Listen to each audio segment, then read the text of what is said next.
व्याकरण के तीसरे भाग में आज हम लोग वर्णों के उच्चारण स्थान जानेंगे। कौन सा वर्ण कहाँ से उच्चारित होता है। जब हम प्राणवायु यत्न करते हैं, यत्न करने से जो प्राणवायु हमारी निकलती है वो मुख में आकर के कहाँ कहाँ आघात करके कौन सी ध्वनि उत्पन्न करती है वो आज हम सीखेंगे उच्चारण। क्योंकि मुख के अंदर आज से में हम बताए थे पिछली वीडियो में, आज से हमारा ये पूरा मुख और नाक को लेकर के माना जाता है। तो इसमें भी जिह्वा है, दंत है, ओठ है, ऊर्ध्व भाग है, नीचे के भाग हैं, ये सब जगह जो है तो वायु आघात करती है तो कैसी ध्वनि उत्पन्न होती, कौन सा वर्ण निकलता है, वे चीज़ आज हम विस्तार से सीखते हैं, देखते हैं कौन सा वर्ण कैसे निकलता है। चलिए आइए देखिए, ये हमारा चार्ट है। यहाँ इधर हम वर्ण लिखेंगे, कौन से वर्ण है उनका कौन सा उच्चारण स्थान है, इधर साइड हम उच्चारण स्थान बताएंगे। तो सबसे पहले जानिए आ में इसके पिछले वीडियो में 18 प्रकार के आ बताए हैं, फिर भी हिंदी वाले तो दो तो जानते ही, ह्रस्व दीर्घ, छोटा बड़ा। तो ये आ समझ लीजिए, आप कोई भी हो, जितने भी आ हैं सबका वही उच्चारण स्थान होगा जो मैं बताऊंगा। फिर कवर्ग, कवर्ग में कौन कौन से वर्ग आ जाते हैं वर्ण पूरे, का खा गा घंगा, का खा गा घा ङा, ये वर्ण आ जाते हैं। इसके बाद विसर्ग, हा वर्ण और विसर्ग, विसर्ग ये विसर्ग जो दो बिंदी वाला होता है। आ कवर्ग, कवर्ग में कौन कौन से आ गए, का खा गा घा ङा, हा और विसर्ग, इनका उच्चारण स्थान क्या होता है, कंठ। इनका उच्चारण स्थान कंठ होता है, संस्कृत में कंठा कह देंगे। तो कंठ, अब देखिए आ बोलिए तो आपको कुछ नहीं करना है, केवल मुख खुला रहेगा। आ कवर्ग में का खा गा घा ङा में नासिका भी होगा, आगे बताएंगे, क्योंकि ये अनुनासिक वर्ण है, पंचम अक्षर जितने भी हैं वो सब अनुनासिक वर्ण है, तो आपको बताएंगे। हा बोलेंगे तो मुख केवल खुला रहेगा, कंठ से सीधे वर्ण निकलते हैं। और ये वाला कहा, किसी के साथ आहा जब विसर्ग लगाते हैं तो ये भी कंठ से उच्चारण होगा। तो ये सारे वर्ण कंठ्य वर्ण कहलाते हैं, यानी इनका उच्चारण स्थान कंठ होने के कारण इनको कंठ्य वर्ण कहलाते हैं। फिर इसके बाद होगा ई में ई भी 18 प्रकार पिछली वीडियो में बता चुके हैं। तो यहाँ पर अगर हम देखते हैं तो ह्रस्व ई और दीर्घ ई, ये दो को तो जानेंगे ही, हिंदी वाले भी जानते हैं कि ह्रस्व ई छोटी और बड़ी। तो ई, इसके बाद है चवर्ग, चवर्ग, चवर्ग में क्या का आएगा, चा छा जा झा ञा, ये हो गए चवर्ग। इसके बाद या और शा, कौन सा सा, जिससे शक्कर शब्द लिखा जाता है, ये वाला सा। तो इसका उच्चारण स्थान क्या होगा इन वर्णों का, तालु, तालु यानी जिह्वा, तालु, ये तालव्य शब्द जितने भी हैं जिह्वा का मूल भाग माना जाता है।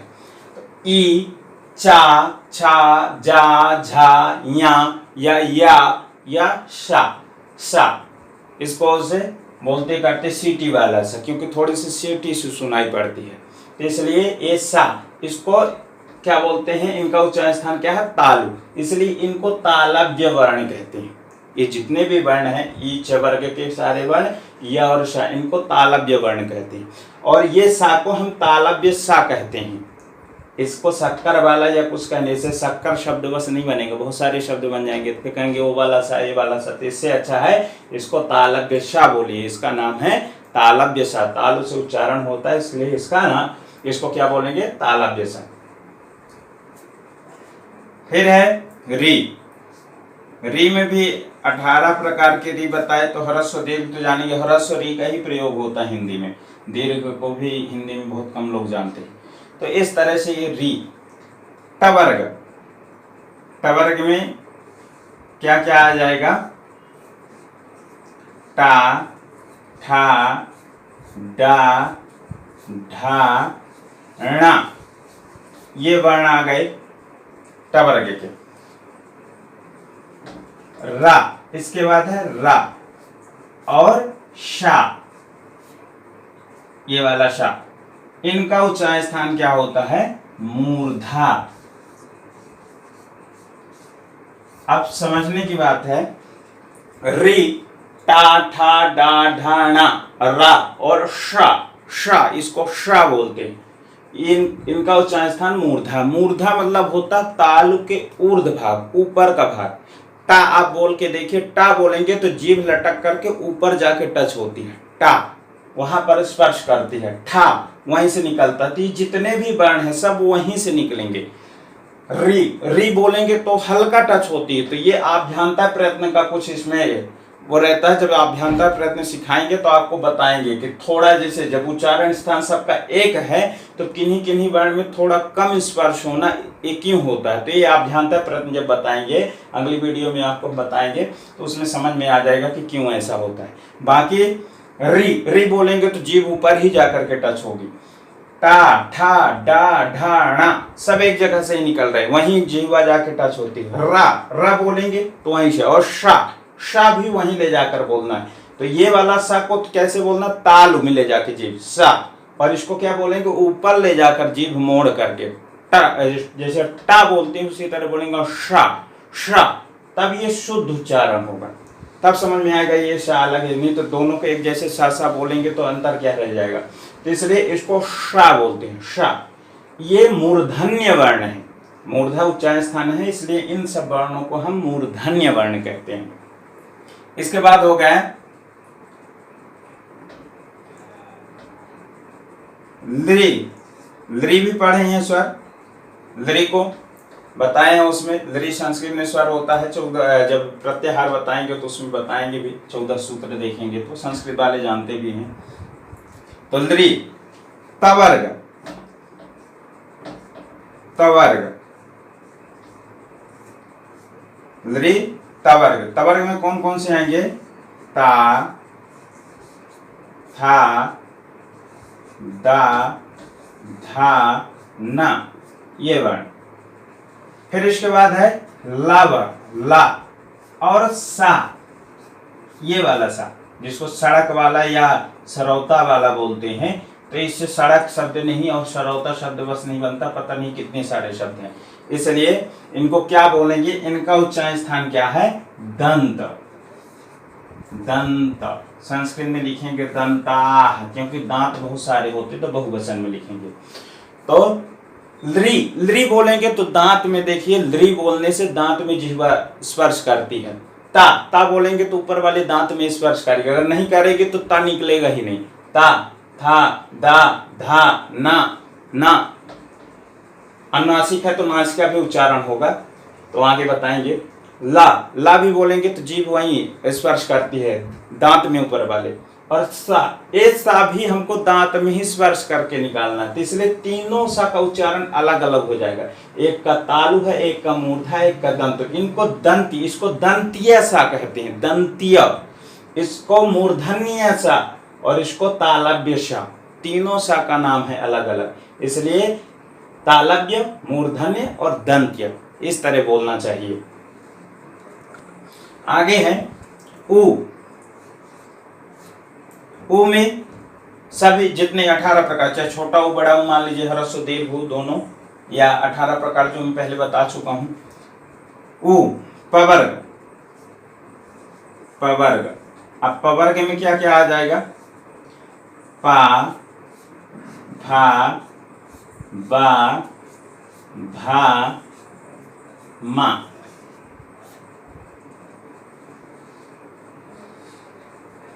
और एक और होता करता है इसमें, उपध्मानीय। उपध्मानीय, तो उपध्मानीय क्या होता करता है, थोड़ा सा समझ लें। ऐसे अर्ध विसर्ग लगता है पा फा के पहले, पा फा के पहले अर्ध विसर्ग ध्वनि, पा फिर इसके बाद ऐसे ऊपर को चंद्रकार, नीचे को भी चंद्रकार और फा। तो इनको क्या बोलते हैं? आह पा आह फा। इसका नाम क्या है? उपध्मानीय। इनका क्या नाम है? उपध्मानीय। तो इस उपध्मानीय मतलब आह पा आह फा, पा फा के पूर्व जो अर्ध विसर्ग ध्वनि है इसको उपध्मानीय कहते हैं। तो उपध्मानीय का भी उच्चारण स्थान क्या होता है? ओष्ठ। ओष्ठ दो होते हैं इसलिए द्विवचन का प्रयोग कर देंगे ओष्ठव। संस्कृत वाले तो समझ ही जाएंगे ओष्ठव। तो ऊ बोलिए तो होठ से ही, होठ की आकृति अगर ऊ इस तरह नहीं बनी तो ऊ नहीं बोल पाएंगे, क्योंकि उच्चारण ही इसका जो है तो ओष्ठ से होता है। प वर्ग में पा बोलेंगे तो होठ दोनों आपस में स्पर्श करते हैं, अगर ना करे दोनों टच ना होठ तो ये आप पा बोल ही नहीं पाएंगे। पा फा बा भा मा सब में जो है होठ स्पर्श करता है, अगर नहीं करेगा तो इनमें से कोई भी वर्ण, जितने भी ओष्ठ वर्ण हैं कोई भी उच्चारण स्थान नहीं होगा। और उपध्मानीय, उपध्मानीय में आह पा आह फा, ये जो है उपध्मानीय है। तो इनका भी उच्चारण स्थान क्या है? ओष्ठ। इसके बाद है ञ मा ङा णा ना मा। ये सब क्या है? ये सब वर्ण क्या है? ङा मा ङा ना ना, ये पंचम अक्षर है। पहले ङा हो गए, ञा हो गया, णा हो गया, ना हो गया, मा हो गए। इनका उच्चारण स्थान क्या है? नासिका। नासिका यानी ये नाक से उच्चारण होते हैं इनका। ङा है, या है, मा है, णा है, ना है, ये सब नासिका वर्ण है, नासिका से उच्चारण होने वाले। और साथ में इनके साथ भी हो रहा, कवर्ग में कंठ भी है, चवर्ग में तालु है, टवर्ग में णा का जो है मूर्धा है, तवर्ग में ना का दंत है, पवर्ग में मा का ओष्ठ है। तो यानी ये मुख से भी हो रहे हैं और नाक से भी हो रहे हैं। तो जिन वर्णों का उच्चारण मुख और नाक दोनों से होता है उनको अनुनासिक कहते हैं। मुख नासिका वचनोनुनासिका सूत्र है। मुख और नाक से अगर दोनों वर्ण का उच्चारण किया जाए, एक साथ मुख और नाक दोनों का प्रयोग हो जिन वर्ण में, उन वर्णों की अनुनासिक संज्ञा होती, उनको अनुनासिक कहते हैं। पिछली वीडियो में अनुनासिक और अनानुनासिक का भेद में बताया था। और वर्णों को, स्वर वर्णों को अनुनासिक बनाने के लिए अनुनासिक का चिन्ह लगाते हैं, चंद्रकार बिंदी। बाद में आगे हम बताएंगे इसके बारे में। एक अनुसार होता है चंद्रकार बिंदी, तो इनमें क्या अंतर है वो हम आपको आगे बताएंगे। आगे देखें, ए ऐ का, ए और ऐ का उच्चारण स्थान क्या है? कंठ और तालु, यानी कंठ भी है साथ में तालु भी है। और ओ और औ का कंठ है और ओष्ठ है। वा का दंत और ओष्ठ है। तो ए ऐ का क्यों कंठ तालु है? तो ए कैसे बनता है? ए बताए थे संयुक्त स्वर है, प्रारंभिक ज्ञान में जो है पहले भाग में व्याकरण के मैं बताया हूँ। ए और ऐ ये संयुक्त स्वर है। क्या क्या मिलके बनते हैं? आ और ई मिल करके। तो आ का उच्चारण स्थान क्या है? आ का कंठ और ई का क्या है? ई का तालु। तो जब कंठ तालु वाला वर्ण मिल करके बनेगा तो उसका उच्चारण स्थान कंठ तालु ही होगा, इसलिए ए का कंठ तालु है। अब फिर ऐ कैसे बना? तो ऐ आ और ए मिल करके क्या बनता है? ऐ बनता है। तो ये कंठ तालु वाला ही है। तो जब कंठ तालु वाला मिलके बनेगा तो कंठ तालु ही होगा। तो ए और ऐ का कंठ तालु। उसी तरह ओ और औ का कंठ और ओष्ठ है। तो ओ कैसे बनता है? तो ओ बनता है आ और ऊ मिल करके। ये गुण संधि का है, गुण संधि में पढ़ाएंगे तो ये अच्छे से समझ में आएगा। तो आ और ऊ मिल करके ओ बनता है, और आ और ओ मिला करके औ बनता है, आ और ओ। तो देखो आ का उच्चारण स्थान क्या है? कंठ, और ऊ का उच्चारण स्थान क्या है? ओष्ठ। तो जब कंठ ओष्ठ वाले वर्ण मिलकर बनेगा तो कंठ ओष्ठ ही उच्चारण होगा। तो ओ और औ का उच्चारण स्थान कंठ ओष्ठ है। वा का दंत और ओष्ठ है। तो वा इसी से मिलके नहीं बना है, पर वा बोलते हैं जब आप, जैसे वा बोलेंगे तो दांत को हमारा ओठ पकड़ता है, वा लगता है दांत को जैसे पकड़ रहा हो। तो यानी ओष्ठ और दंत और ओष्ठ दोनों उच्चारण स्थान होता है। एक होता है अनुस्वार। अनुस्वार का क्या होता करता है? अनुस्वार का उच्चारण स्थान क्या होता है? नासिका। तो ये नासिका वाले वर्ण हैं, या मा ङ न, उसी के साथ अनुस्वार भी लगी है, नासिका। और अब इसमें तो कोई ऐसे वर्ण बचे नहीं है जो हम ना बताए हों। हमारे व्यंजन वर्ण भी पूरे आ गए, स्वर वर्ण भी पूरे आ गए, अनुस्वार भी आ गया, विसर्ग भी आ गया। सा सा साहा जो बाद में आता है तो भी यहाँ आ चुके हैं। या रा लावा भी आ गया, या है, रा है, ला है, यहाँ वह आ गया। सारे वर्ण आ चुके हैं। एक संस्कृत वालों के लिए होता है जिह्वा मूलीयस्य जिह्वा मूलम। एक अलग से संस्कृत वाले जो संस्कृत व्याकरण पढ़ते हैं उनके लिए थोड़ा सा बता देते हैं, जिह्वा मूलीयस्य जिह्वा मूलम, वो भी इसी तरह है सेम, पर वो क्या रहता हो, अर्ध विसर्ग कहाँ रहेगा? का और खा के पहले, इस तरह से अर्ध विसर्ग, इस तरह का अर्ध विसर्ग होता है। पूर्ण विसर्ग, पूरा विसर्ग इस तरह होगा, अर्ध विसर्ग इस तरह, उसके का और खा से पहले लगाएंगे। तो इसको पढ़ेंगे कैसे? आह का आह खा। ये विसर्ग संधि में इसकी संधि भी होती करती है, ठीक है। तो आह का आह खा, इसको क्या बोलते हैं? जिह्वा मूलीय। जिह्वा मूलीय, जिह्वा मूलीय। जिह्वा मूलीय वर्ण का उच्चारण स्थान जिह्वा का मूल भाग होता है। जिह्वा का मूल भाग ही जिह्वा मूलीय वर्णों का उच्चारण स्थान होता है। तो इस तरह जिह्वा मूलीय से जिह्वा मूलम संस्कृत में कहा गया। तो अब तो हमारे समझ में आ गया, जितने भी वर्ण हैं, जब प्राणवायु हम प्रयोग करते हैं, प्राणवायु अंदर से आती है तो मुख में अनेक स्थानों को आघात करती है और एक अलग ध्वनि उत्पन्न होती है।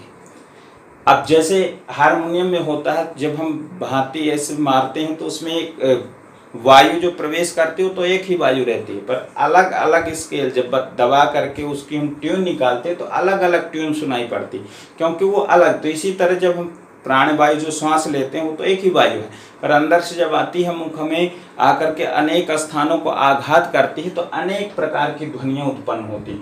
उसी तरह ये सारे वर्ण निकलते हैं। तो कंठ, ताल, मूर्धा, दंत, ओष्ठ, नासिका, और फिर इधर कंठ, ताल, कंठ, ओष्ठ, दंत, ओष्ठ, ऐसे वर्ण जो है तो हमारे निकलते हैं। तो आज हम उम्मीद करते हैं कि आप लोगों को ये चीज़ अच्छे से समझ में आया होगा।